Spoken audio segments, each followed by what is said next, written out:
Hello friends, in today's video I'm gonna be walking through how to create customer email notifications on Squarespace.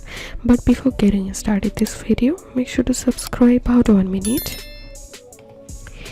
In your home menu, go to commerce and scroll down and click on customer notifications, and make sure to select global email style section and click on edit email.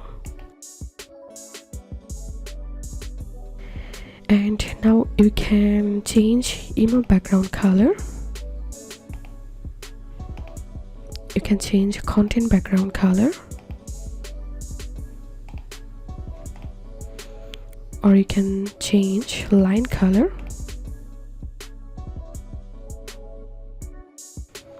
You can change font style, font size. Also you can change primary text color, and then click on save. So this was how we can create customers email notifications on Squarespace.